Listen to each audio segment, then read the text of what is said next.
أهلا بكم في قناتنا قناة الفن لكل جديد في عالم النجوم والمشاهير.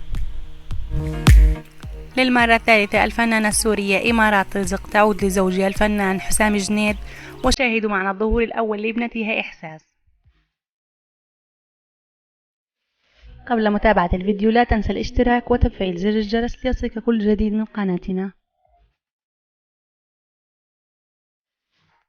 للمرة الثالثة يعلن الفنان السوري حسام جنيد والممثلة السورية إمارات رزق انفصالهما، ثم يعودان عن قرارهما بعد ساعات أو أيام معدودة.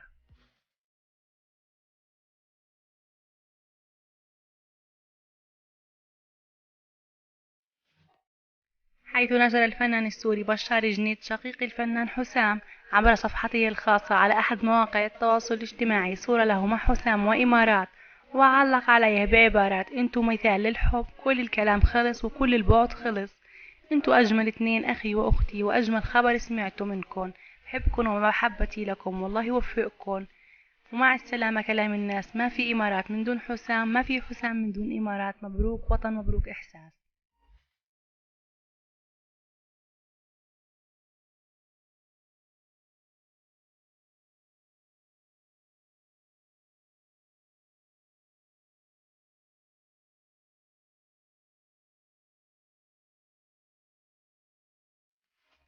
وكشف أيضا ميشيل ميرو مدير أعمال الفنان حسام جنيد عن صور للثنائي السوري بعد تراجعه عن قرار الانفصال، وأرفقه بتعليق على حسابه الخاص بموقع فيسبوك: كنت واثق كل الوقت إنه ما جمعه الله لا يفرقه إنسان، إمارات وحسام ووطن وإحساس، الله يديم هالعيلة الحلوة وغيمة السوداء ومرأة الحمد لله.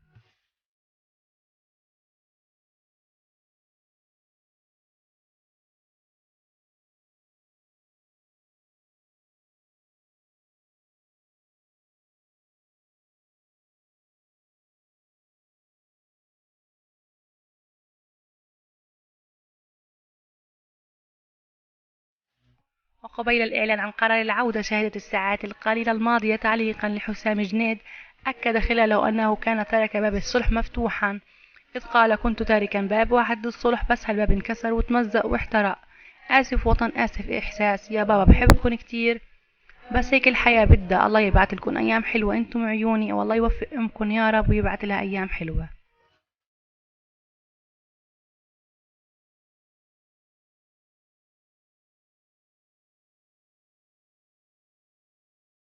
When it hurts like this,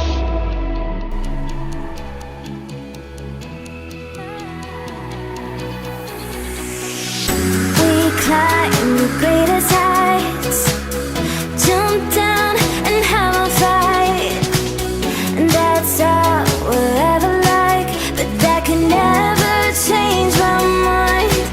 When it's good, it's amazing.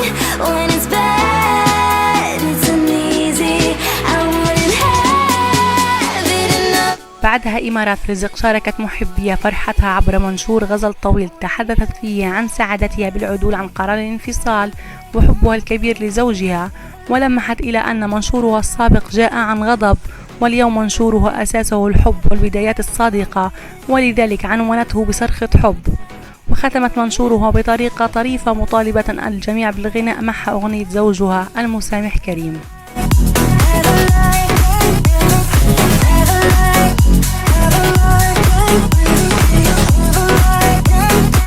وكانت رزق أعلنت انفصالها عن حسام جنيد من خلال منشور عبر فيسبوك منذ حوالي 10 أيام.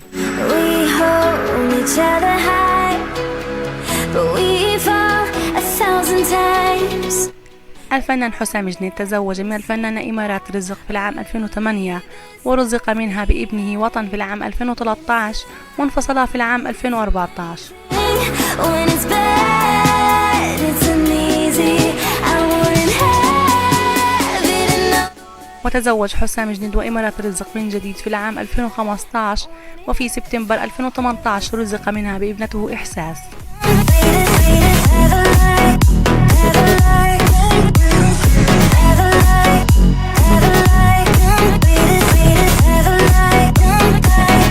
When it hurts like this, ever like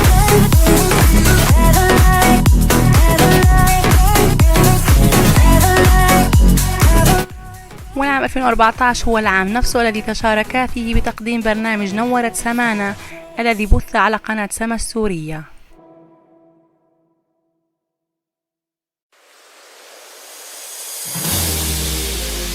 الفنانة إمارات رزق سبق لها أن تزوجت من المخرج السينمائي يوسف رزق الذي ساعدها بدخول المجال الفني.